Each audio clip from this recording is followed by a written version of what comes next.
good morning. It is Monday. Didn't we have one of those last week? I believe we did. It is Monday, April 29th, 2013. Good morning. This is WGTV Today. I'm Wayne Alley. And I'm Kim Best. Good Monday morning. Hope you had a great weekend. Oh, wow. It was, wow. Was it nice or what over the weekend? Absolutely beautiful. It was that. Hey, Kim, what a great day. A great way to start the week. We've got some great video for you today. Who's on today's program? We do. We have a video tour, basically, of Lee Combined Cycle Plant. You went recently on the grand opening. Took that tour out there and saw the ribbon cutting along with the county commissioners and others on the site. It was a grand event. It was a big event. It's our new power plant here in Wayne County. All right, it's a big expansion, a new power system, and it's just fantastic. They're online now, and I can't wait for you to see this video. We also have Dr. Blackwell here from Mount Olive College. He's talking about the soon-to-be expansions that are happening down on that end of the county. Wow. And we also have Steve Stroud in. So we have quite a few topics happening today. Well, that we do. Steve's with the inspections department with the County of Wayne. He's got a lot to talk about. Exactly. So glad to have you with us this Monday morning. Yes. Oh, boy. Did you have a nice weekend? It was great. How about you? Good. Sure did. Busy, doing lots of things. Well, there's plenty to do in our community. Don't let anybody fool you. We talk about it all the time. Yeah, we do. Every weekend there's bits and pieces everywhere. I know. I ran over a bit on my way to work. Just kidding. Look at this. The Small Business Week is coming up. If you're a small business person, that would be anyone under 5 feet tall. If you're a small business person, that's not what it means. No, it's not. That's not what it means. If you own a small business. That's right. Or if you work for a small business, there's going to be a Small Business Week celebration and observance coming up May 20th through the 24th. That's the whole week. An exciting week of events in honor of our small businesses. Now, I won't tell you everything going on because there's a lot going on. They have a lot of topics. I know. Look at this. Jeremy Clayton's going to be part of it. Ed Spence is going to be part of it. Do you know Ed? I do. Great guy. Tom Zaleski, the Schmoozapalooza at Berkeley Mall. Go figure. What in the world? Anyway, lots of stuff going on. Things out at Lane Tree, things at the Chamber, Kathy Graham, the presenter. And wow, just a lot of things going on. That Small Business Week on May 20th through the 24th. And the closer we get to that, the more we'll talk about it. Yeah, we'll keep giving you tidbits about that because that's a great opportunity for any small business here in Wayne County. It is. It is. What do you have? I have an awareness walk. This is an awareness walk. It's the 17th annual, 17 years now. Hal K. Plunk, which is one of our mayors years ago, and they have an honorable disability awareness walk, which is honoring a former mayor, Hal K. Plunk. What a wonderful man he was. Yes, he absolutely was, yes. and he did our city well. I mean, he represented us fantastic. Yeah. There is a walk in his honor on Wednesday, May the 8th. Lineup is at 9:30 in the morning at St. Paul United Methodist Church, and that's at 204 East Chestnut Street, across from the police department. The walk is going to start at 10. Eastern Wayne Marching Band is going to be there. They'll have face painting, balloons, refreshments. It's going to be like a little small festival. They're going to start, like I said, lineups at 9:30. We want to see you there. This is all honoring former Mayor Hal K. Plunk, and it's a disability awareness walk. If you want to find out more about it, you can call the Community Affairs Office with the City of Goldsboro at 919-580-4359. Let's see, if you want to have a booth, they're actually offering booths there. So it must definitely going to be like a little festival. I'll take two. You will? Oh, yeah. We'll call Jim Mullen. Okay. And you can call him at 778-5391. Of course, that's 919 area code if you want to have a booth, an information style booth. This is on, but one more time, let me find the date. Wednesday, May the 8th. Okay, the 17th annual. You know, 17 years they've been doing that. I cannot believe it's been 17 years. One sign of a great public speaker is as they approach their audience or the people to whom they're speaking, they almost always will loosen everybody up with a little story. Right. He could do it. Oh my goodness, he could tell the funniest stories. Hal Plunk was just truly a good mayor, just a grand person, and certainly he's missed. Absolutely. That's right. He was quite a gentleman. All right, let's see what else we have. Here's today's trivia question. Yes, tell us. Oh boy, here's today's trivia question.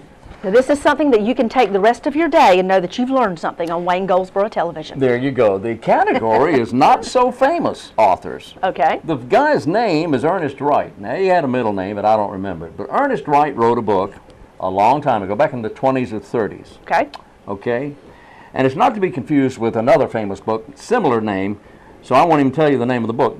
What the question is, though, this was a 50,000-word book. It was a long, kind of a long book, 50,000 words, and the book was written in its entirety. I'm sorry. Okay, I'm having to make it up as I go along. Without ever using one particular letter of the alphabet. So his whole book was written, and he didn't use one letter in the alphabet. There's one letter that he did not use, and it's really surprising because this letter's used more than any other. Really? There's a letter that he wrote a book and left and did it on purpose now. Oh, okay, so he was trying to write the whole book without using it. Without using a particular letter. What was the letter? Well, it wouldn't have been one of our vowels, more than likely. A-E-I-O-U. Right? I'm not saying anything. He's not saying. Okay, we'll have to hold there's tight. only 26 to start with. Exactly. You know? Exactly. All right. So I got a 1 in 26 chance of getting it right. That's right. And so do you. All right. All right, we'll have to hold tight and wait on that one. Which letter was it? His name was Ernest Wright. The name of the book was Gadsby, not Gatsby. Gadsby. G-A-D-S-B-Y. 50,000 words. You try to write 50,000 words and not use this particular letter, you can't do it. I couldn't do it. Of course, I'm not an author either. Barbara could do it. Probably. She's our producer, yes. But I couldn't do it. Okay? Well, hold tight and you'll get the answer to that a little bit later in the show. Yes. Guess what's coming up, Wayne? Christmas. Well, that too. How about a hillbilly hike? Oh, that's okay. It's right around the corner. Great. Oh, my goodness. May 4th, Saturday, May 4th at Stony Creek Park is this Saturday. That is right. It's this Saturday. This Saturday. It's the hillbilly hike at Stony Creek Park. Right. They're bringing the mud run back. Let's see. Yeah, it's a 5K. There are going to be 20 obstacles, and I mean, when I say obstacles, I don't mean your typical jump over a tire. I mean big, gigantic vats of grits. Oh, boy. And other things that are very unusual that you'll be trying to. How many? I don't know. Oh. There's 20 different obstacles. I don't know what they all are, but they're very unusual. How many? Let's see. For more information, you can go to hillbillyhike.com and you can find more out about the Hillbilly Hike. But it's going to be at Stony Creek Park this Saturday. Don't miss it. Oh, boy. If you haven't registered, you need to do that right away. You dress in your hillbilly attire. Yeehaw.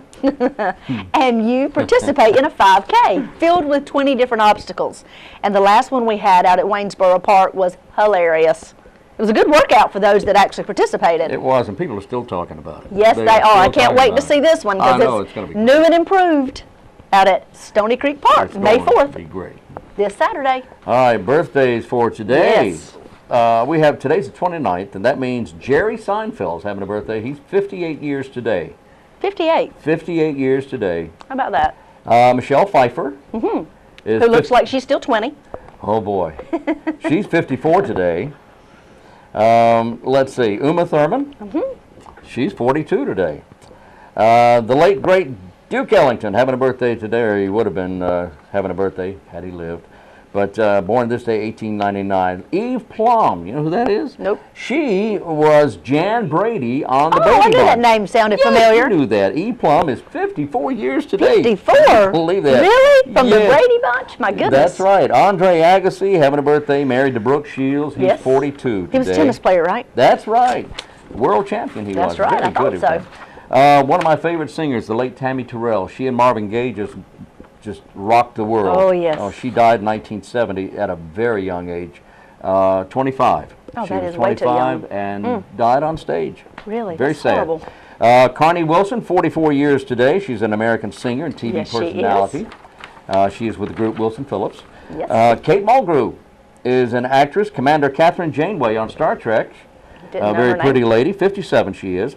Zubin Mehta, very talented Indian-born conductor of symphony orchestra worldwide. And Tommy James of Tommy James and the Shondells. How Moni about Moni, that? Oh, yes. and so many other great songs. He is 65 years today. Can you believe that? Well, if it is your birthday, happy, happy birthday. Happy, happy. There you go. That's right. All right. Today is the 29th. That means today is National Hairball Awareness Day. Well, we all needed to know that. Thank you. Yep. You're welcome. Oh my Take gosh. that to the bank. I don't know where you get this stuff. know. Hairball awareness, really? I'm not making that up. It really is. That is crazy. Okay. All right, let's see. Let's head on out to our first interview. Let's go take the tour of the Lee Combined Cycle Plant.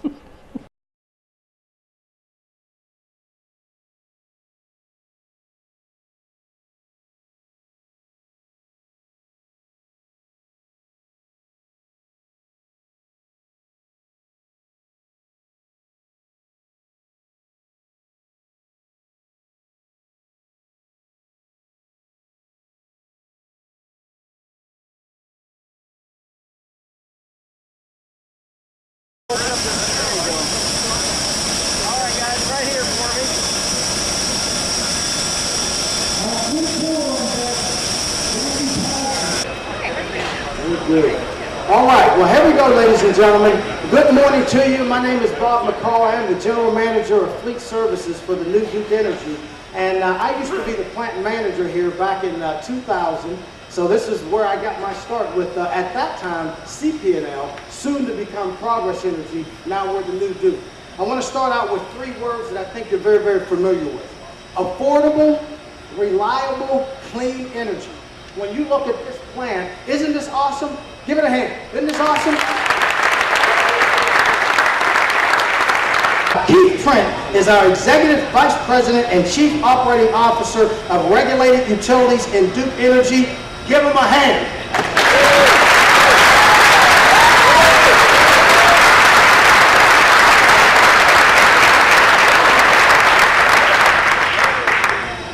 I don't know how in the world you follow that. I was thinking about Rick, he talked about going up and down. This is going to be a roller coaster because Bob's going to speak before everybody else speaks. So that's the way it is. But Bob, thank you for that. And let me echo Bob's thanks to all of you all for being here first to help us celebrate this great event. And also for all the partnerships that are represented here. You heard Bob recognize each of the different vendors that really made this possible. We can't do that out with a whole lot of people. All right. So we're excited to be celebrating here today this new combined cycle plant here at the HF Lee Energy Complex. I have to tell you, probably about 6 months ago, it was a bit of a different feeling. At best, a bittersweet feeling because at that point, we were retiring the old steam station. And that's a steam station that served us well, served this community well for many, many years. In fact, more than 60 years. The first coal plant that was built here shortly after World War II. And by the 1960s, we had 382 megawatts of generation at this plant. And those are very important generation units for us here. During that time, we've had some very strong leaders.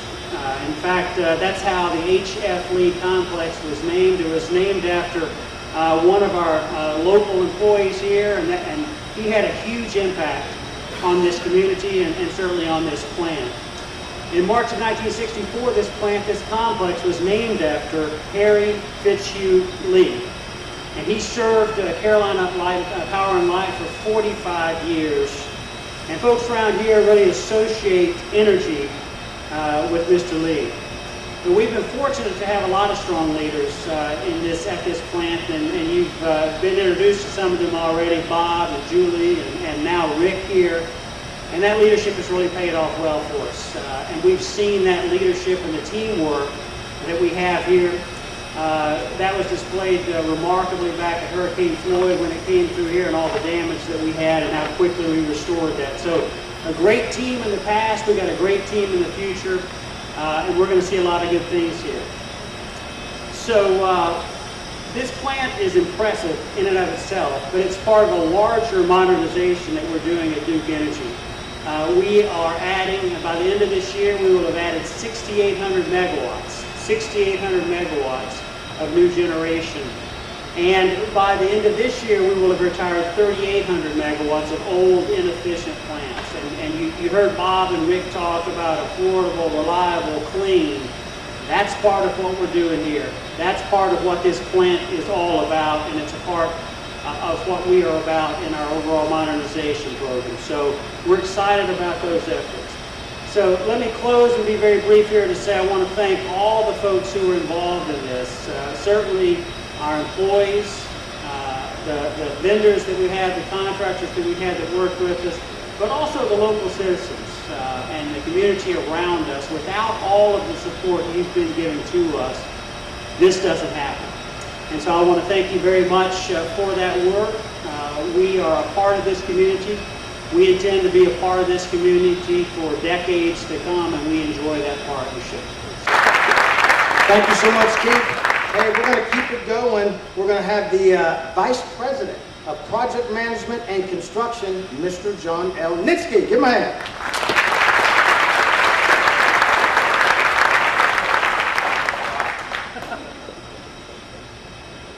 Good morning. Hey, distinguished guests and our project management and construction professionals, thanks for taking time out of your busy schedules to be here today and recognize a significant milestone in our fleet modernization and new construction program. Now, I'm going to be honest. They usually don't let the construction guy talk at dedication events. Actually, Bob, they never let us talk at construction events.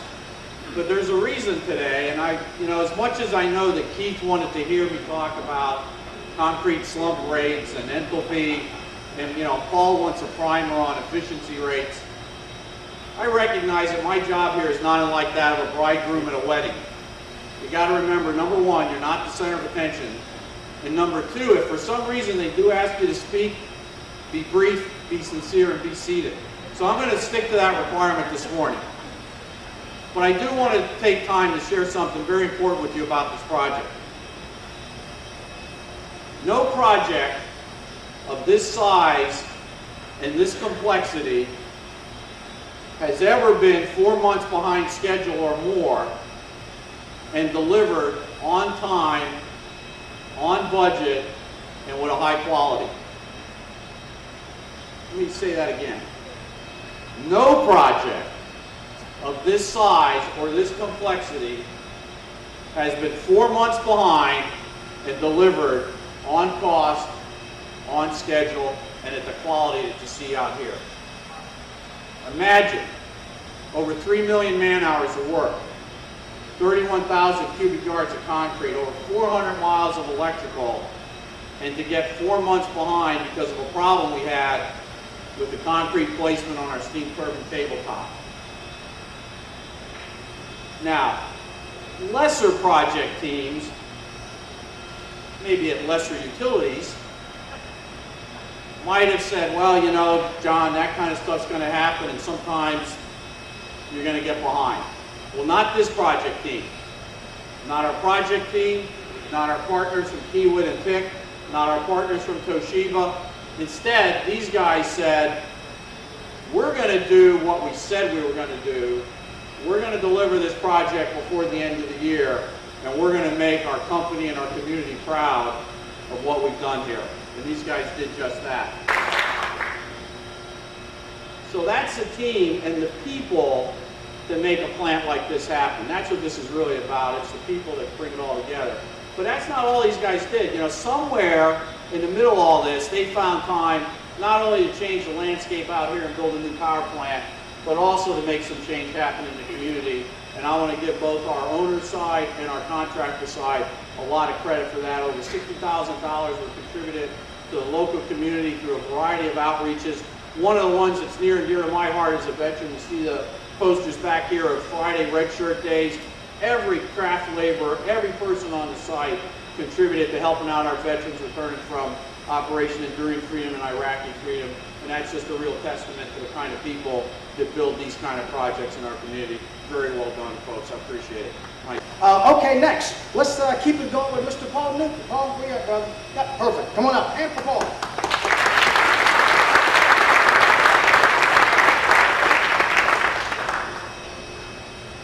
Well, I'd tell you, I love John Elnitsky's advice, and I plan to take that to heart. And as I think about being here, I just hope everybody here is half as proud as I am to be here. I'm proud because of the success of that new generating station. I'm proud to be a Duke Energy employee. I'm proud of the employees that are here and the way they represent themselves and our vendors.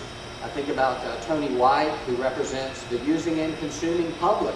And I am very proud of what we're delivering to the using and consuming public with this Lee complex. So I'm really pleased to be here, and I feel like we've done well by the company and by the state of North Carolina by building this plant. So let me talk just a minute about how this plant represents an example of our broader strategy at Duke Energy. We plan and have been investing in our communities to bring cleaner energy throughout North Carolina. We've heard safe, reliable, and increasingly clean, and that's our goal. Now, our responsibility here is making sure that the power is there when you need it. And that means we need to have a variety of generation sources. We need nuclear, we need coal, we need combined cycle gas, we need hydro, and we need renewables, because we need to make sure that power is there when our customers need it. You know, replacing older, less efficient coal plants with plants like this one has led to decreased emissions in North Carolina. In fact, over the last 7 years, we've reduced our emissions of nitrogen oxide by 89% and sulfur dioxide by 61% across North Carolina. And those reductions will continue to grow as we phase out older, less reliable coal plants. And so we're making real progress cleaning the air in North Carolina. But also, our responsibility involves making sure that we have a well-maintained system of wires and poles so that when you need that energy, it's as easy as flicking a switch. And so we have undertaken a lot of improvements, a lot of upgrades, millions of dollars a year. So when you combine new power plants, modernization strategy, poles and wires, you know, it costs money to do that. And so we have, even though we strive for rate stability and to keep rates as low as we can possibly keep them for customers, we do have rate cases pending in both of our North Carolina utilities. And we understand that there is no good time to raise rates for customers, but we have worked hard to keep rates low. But these rate increases reflect the kind of investments that we're here celebrating today. So I want to leave you with a couple of the most important thoughts, I believe, of the day, certainly of what my remarks include. And that's to remember that electricity remains a great, great value. And let me prove that to you. In North Carolina, a typical Duke Energy customer can power their entire home for an entire day for about the cost of a gallon of milk, a gallon of gas, or a premium cup of coffee. So let's just think about that just 1 second. Let's pause. Our typical customer can flip the lights on, get their cooking and cleaning done, stay warm or cool during the process, run all the electronics they need for an entire day, and for all that productivity at home, pay the equivalent of about the cost of 1 premium cup of coffee. We think that's great value that we're delivering to our customers, and we're proud of that. Adjusted for inflation, our customers today in North Carolina are paying less than they paid for electricity in 1991. Adjust for inflation, they're paying less today than they paid in 1991. And that's even after the great combined cycle plant, like the Lee plant here. So I want to echo the thanks for being here. We're so pleased you're here. We're pleased you're participating in this great groundbreaking ribbon cutting. We've done the groundbreaking, the ribbon cutting. Thank you for being here. Thank you for being partners with us. Take care. Thank you.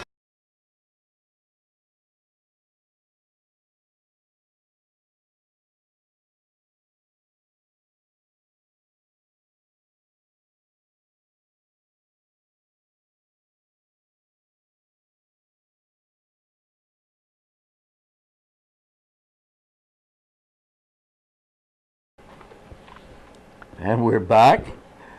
That you know, that new plant out there is just a fantastic place. It's beautiful. And we're so excited that that all the corporations involved, of course Duke, decided to go ahead and do that right here in Wayne County. We're so proud of that, and they're just doing a wonderful job out there. Clean energy. Wow. Absolutely. Absolutely. Okay, Goldsboro High School Fire Academy today at 1 o'clock this afternoon will be celebrating That's right. the Goldsboro High School Fire Academy. Now, these are young high school students. Yes, we're so excited about this. This is just great. They want to, or they're training to be firemen. That's right. They've actually been to a competition already this year and did wonderfully. They did that, and there's going to be a celebration this afternoon and a demonstration as well at Goldsboro High School. That's right. The Goldsboro Fire Department and Goldsboro High School have paired together to have an academy that on site at Goldsboro High School works with and instructs youth on how to be a firefighter, to see if their interest is there, if they would like to grow up to be firefighters. They are taught many skills throughout this program, and they actually go to competitions where they compete against other students that are in programs very similar to this. And this is a relatively new program here in Goldsboro.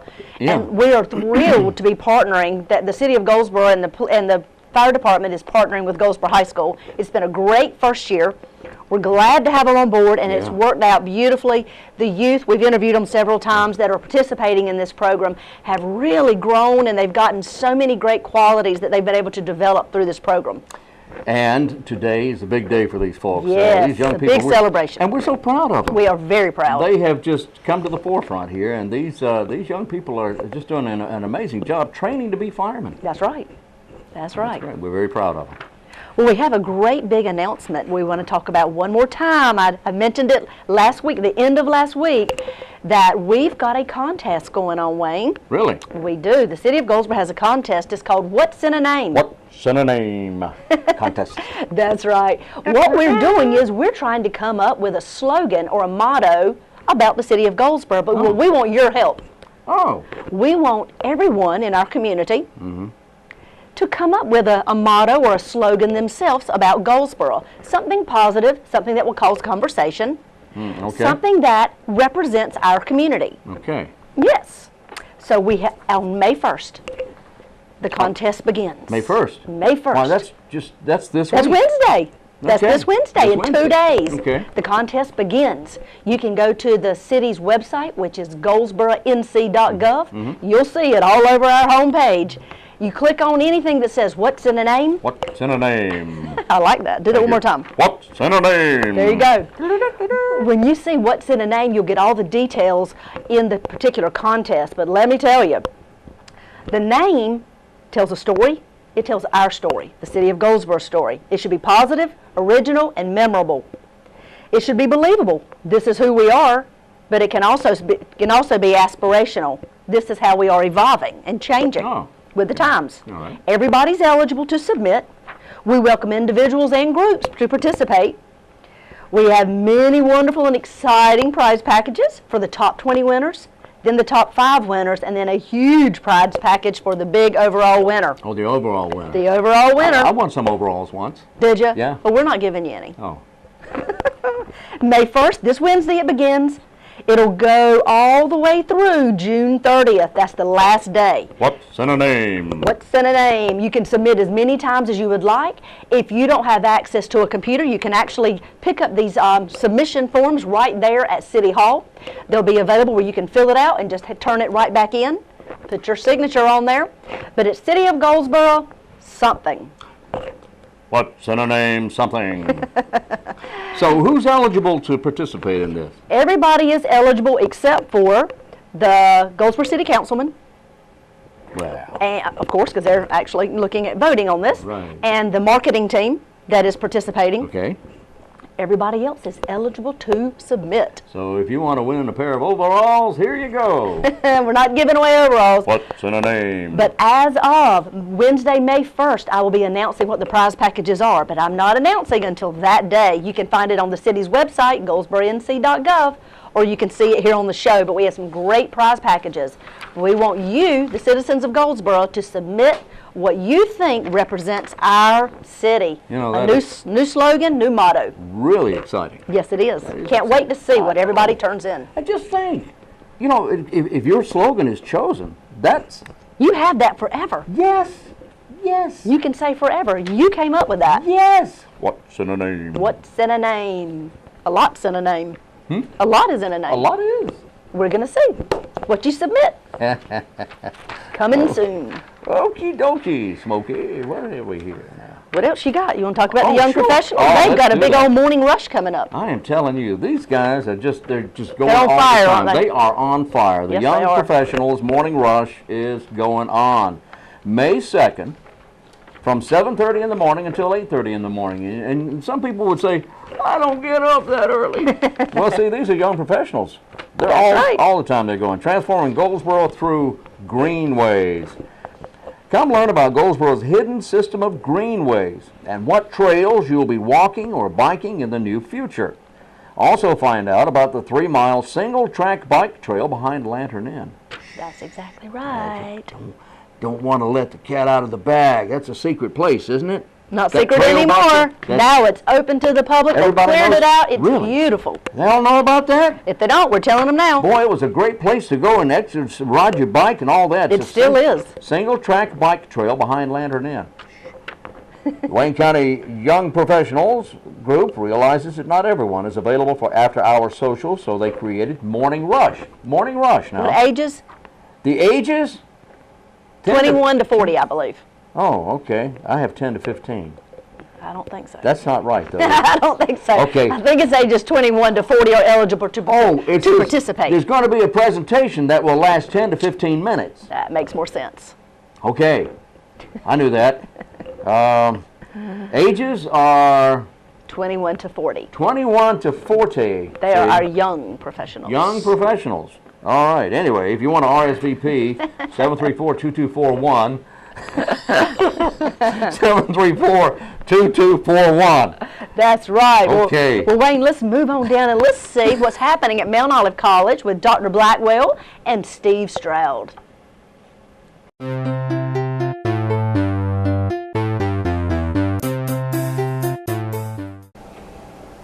Welcome back to the show. Joining me today is Dr. John Blackwell. He's the Vice President for Institutional Advancement at Mount Olive College. Let's find out what's happening on the campuses of Mount Olive. Welcome to the show. Nice to be with you. We're so glad you all are coming on a monthly basis now to keep the entire community updated on what all Mount Olive is doing, because you all are growing by leaps and bounds. We are. Next is a big building project. We just launched. That's what I've heard. We just launched a capital campaign, realizing the dream, securing the future. Governor Hunt was there to give the kickoff address at our dinner. And let's see, we're going to build a track. We're going to re-outfit Henderson, our oldest historic classroom. That one's been around a day or two. Yes, 1965. Wow. First big classroom built. And we want to keep the outside character, but we want to make the inside work for pedagogy for teaching students today. So we'll probably pretty much gut it. And then we'll make better classrooms, better office space, good for one-on-one. Right, ready for the 21st century. Ready for the 21st century. So you mentioned earlier when you and I were preparing for the interview something about Rogers Chapel, and you know how so many of your students like to come back, and if they're alumni especially, and get married in Rogers Yes. Chapel. In the past, brides have had nowhere to prepare and get ready. In the future, is there going to be something or somewhere that they actually can? A world-class bride's room. So they can come, Perfect. they can bring their bridesmaids, they can bring all their dresses, they can get dressed there. And then Everything they can go- happen on campus. Everything can happen on campus, including receptions, including fellowship. Nice. We're going to build a chapel complex in concert with Rogers Chapel, so there will be fellowship rooms, classrooms, seminar rooms, office rooms. It can be a resource for the original Free Will Baptist Church, which is our founding church. It can be a resource for the United Methodist Church. It's there to be multi-purpose. Wow. Sounds like you definitely are reaching for the stars and have big dreams, and I'm sure you all can accomplish it. Now, with this capital campaign, how do you need the community's assistance or help with this?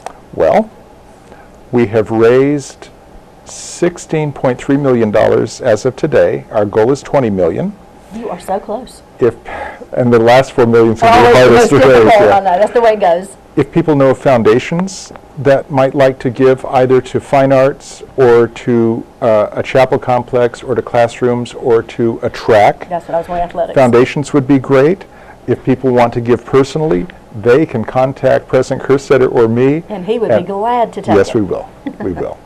Well, over the past 10 years, I have seen such a tremendous, well, through all the years, but in the last 10 years, I've seen a huge increase in the amount of students that have come to Mount Olive College. The campuses have been growing by leaps and bounds. Tell me more about the goals for your students. Well, the goals for the students are this.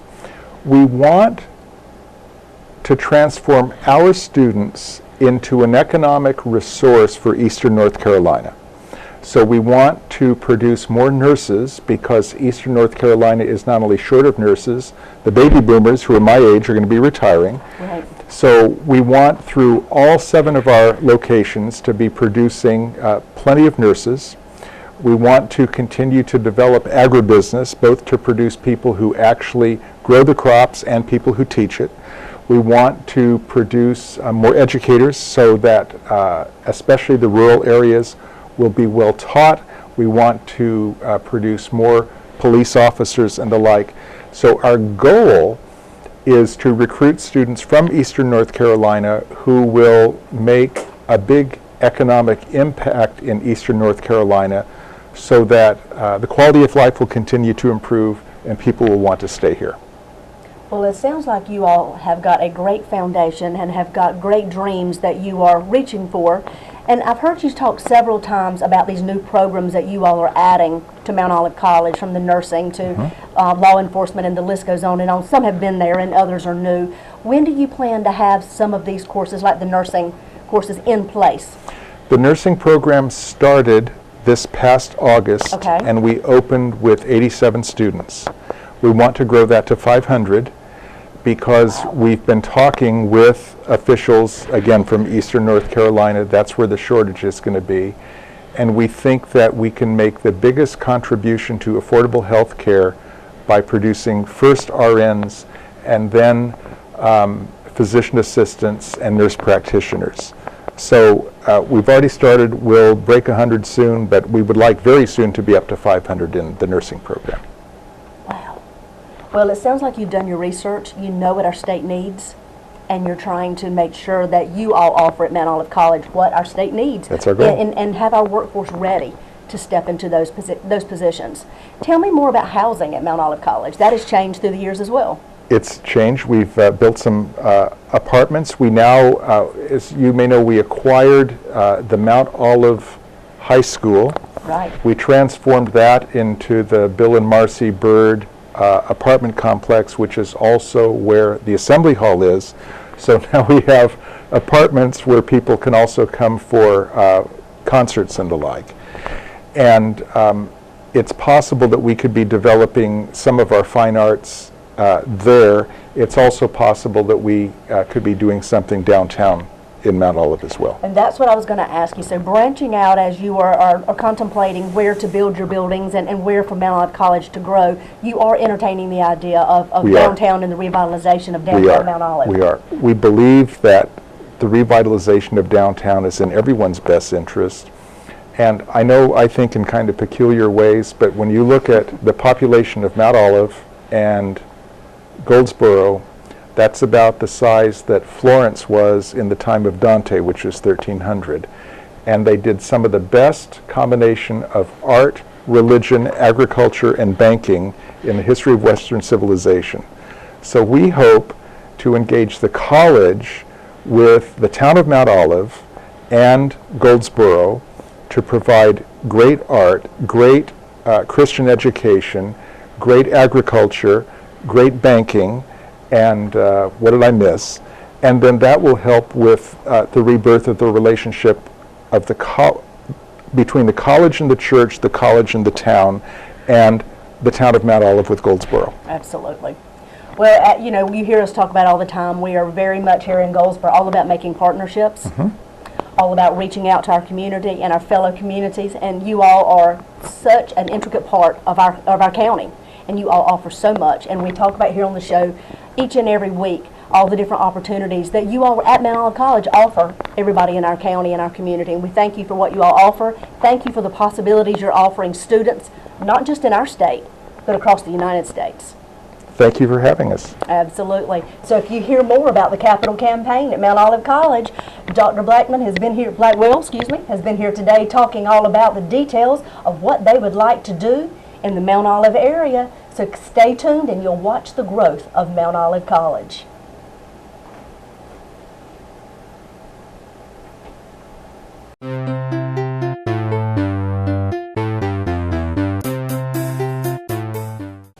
Our guest today is Stephen Stroud, and Steve is the director of our inspections department for the County of Wayne. And thank you for being with us. Good morning. Good morning, Wayne. How are you?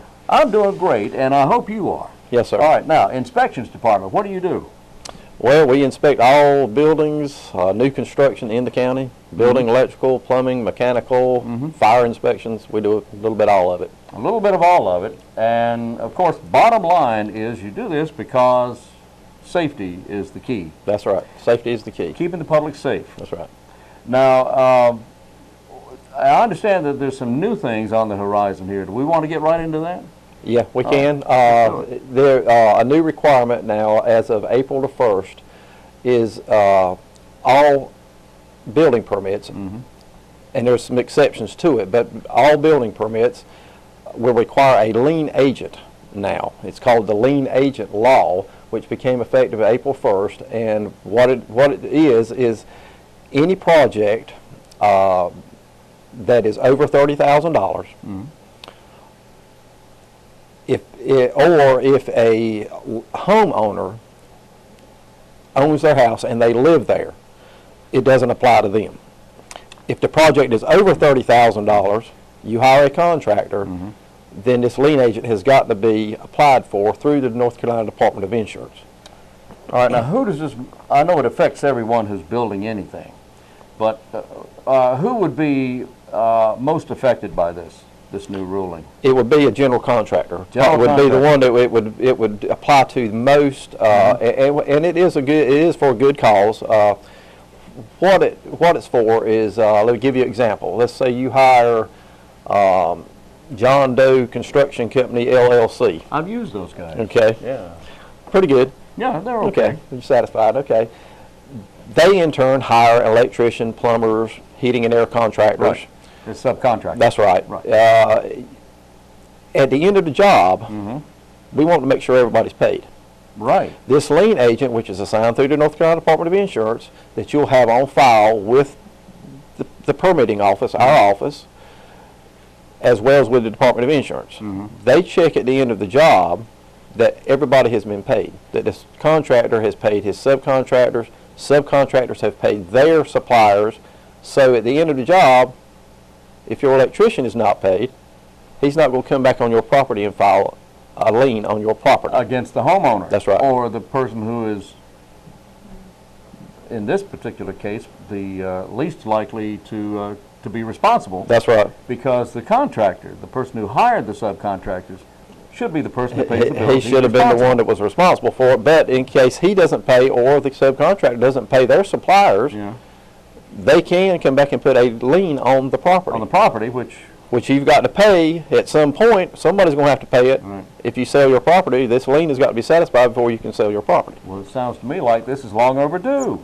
Yeah, it's in the past we've at closing on a house, let's say, the contractor would sign a lien waiver saying that all of his subcontractors have been paid. There may have been some trouble where, in certain instances, maybe they weren't. Yeah. Then they've come back and filed labor liens against the property, and now the homeowner can be ultimately responsible for it. And he's already paid for the contractor. Yeah. That's right. Yeah. Contractor's out of the picture. He's already been paid. That's right. And the homeowner or the person who owns the property now is stuck with that bill. Correct. Oh boy. Okay. So eventually it is a good bill. Eventually, the only thing is it's going to add a little more process to getting your permits. We have to have this lien agent information before we can issue a building permit on any job over $30,000, or unless the homeowner is doing their own work on a renovation to an existing residence. Okay. Okay. Now that's important. Say that again. The existing residence part. Right. A homeowner does not have to get a lien agent. Right. If they're doing a renovations or additions to property that they own and they live there. And they live there. That's right. They can't be for rental properties. It has to be your residence and you live there. And you live there. That's right. That's the only reason you wouldn't have to get it, or if the project is under $30,000. What if you're doing your own work? Then you wouldn't have to worry about it. You don't worry about it. On your property On that your you property, live. right. On your property. That's right. All right, well, that's a good thing then. And if anybody has any questions about that, they can contact your office. They can. What's that number? 919-731-1169. 731-1169. Now, I also want to ask you, Steve, about, and from time to time these questions come up, and they're just very basic questions. The inspections office, you inspect anything and everything that's being built here in Wayne County. That's correct. Pretty much. What do you not inspect? We would not inspect, let's say if somebody was remodeling the interior of their home and they were just replacing sheetrock, molding cabinets, something what we consider cosmetic. We would not inspect something like that. Or a detached building or shop or a small building that you may put in your backyard that's less than a 12 by 12 dimension. Anything less than 12 feet, if you had a barn that you wanted to buy from BDC, and they have kits. And it's that's a retailer, by that's the right. way. That, yeah, builders, Builder's discount. yeah, that's right. If you bought a little building from them, let's go ahead and be fair with everybody. Lowe's, anybody, okay. yeah. All right. If you bought a building from them, a little kit, it was a 10 by 10 building. Right. We do not require a building permit. There's It no has to permit. be over a 12-foot dimension. So if you bought a kit from them that was 12 feet or larger, you need Over 12 feet. Over 12 feet. Any dimension, length or width. Length or width, 12 feet either way, you have to have a permit, Yes, sir. regardless of where you buy it. That's right. A kit, or you go out and you cut the trees down and mill your own lumber. That's right. You have to have a permit. If it's 12 feet or less, you're okay. That's right. All right. What about a deck? A deck, you're supposed to get a permit for it. We have to treat it the same way you do as a floor that you would have in your house, because it is a load-bearing structure. It's load-bearing, has to be safe. Otherwise, you could hurt yourself. Okay, is that any size deck, or up to 10 or Yeah, up to 12? any size deck. If it's something that's an existing and you're just repairing it, call the office. We'll talk with you, see if you do need a permit for that. Okay. You know. But otherwise, anything other than cosmetic work or a building under 12 feet. Under 12 feet. You know, Everything else has to. What if that's you're right. pouring concrete? Do you do any of that? If you're pouring concrete on a driveway, no. All right. Only if this concrete may be structural, load-bearing. Right, If you want to put a building or something on it, then we need to inspect it. And again, a reminder that the whole idea is to keep you safe, you the public safe, right? That's correct. All right, Steve Stroud, again, 731-1169. Steve Stroud of the Inspections Department here in Wayne County. Thank you, sir. Thank you, Wayne.